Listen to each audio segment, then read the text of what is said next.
So we're continuing on with double sleeve. We're in the Spider Lasso part of it now. We're going to look at responses that your opponent's going to do when you to try and pass that spider hook. So say I've got double sleeve, feet on hips. I have my first spider hook in, and then I've got that kind of shallow lasso in, and we're going to be covering all the things offensively I can be doing from that position, or sweeps and stuff. But let's look at, first of all, dealing with the things that he's going to be trying to do to try and actually pass my guard. So probably from this position, he's going to let go, pummel underneath to get the inside track, and eventually possibly getting the grip on the outside of the pants. If this wasn't here, now Matthew's going to do a throw by and probably run around my head. So again, let's look at that again. So from the spider hook and the shallow lasso, he'll be looking, he has to let go, even if he's made a grip on my pants, he has to let go. He will lasso his hand inside and make the grip on the outside. Notice the way where my right hand is, it's actually, pretty much useless in there. Probably the only thing I could do from this position is let go, but in the process he's already stuffing my leg in a throw by. Although it's difficult with the shallow lassoing, but not impossible. That will be the first response he's after, or the first response he can be making. The second one he can do is he can reach over and grab the inside of my pants. And now from there, if you've noticed, because his arm's more up, the profile of the sole of my foot and his biceps gone, he can now just stuff that down. And again, from that position, he can probably start to run around this way and move into side control.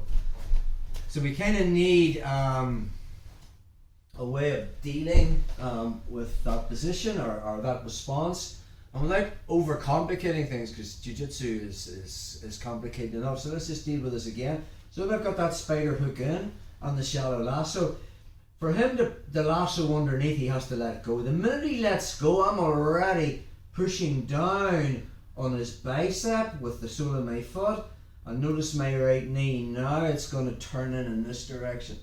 So I'm nearly connecting the inside of my left knee the inside of my right knee to my left heel. So now again, it's very, very difficult for him to get that back again. And again, from that position now, I can possibly get that spider hook in, place my foot on the mat, make him take the step, we're into Spider X, and then we can hit the sweeps again. All we want to do is take away the advantage that he has with that little pummel inside, because he's going to use that to pass my guard, and then get back into playing the game that we've already covered already. So again, response number one from the spider hook and the shallow lasso. The minute he swims underneath, I just turn in like this. Notice I've also lifted my hip. A good rule of thumb is I'm going to touch the inside of my right knee to my left ankle from there. And now I've really taken away that profile, but I'm not going to stay here forever. I'm just going to push that back out again, possibly put my foot on the mat, make him take the step, and we're into Spider X, and then I can hit our whole sweeps in there. So that's pathway number one from that response.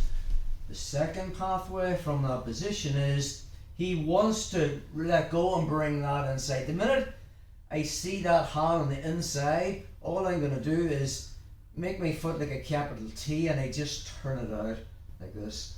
When we were playing lasso guard, the Keenan Cornelius system, this would have been very, very similar to if I had this position here. Remember we talked about where I would have my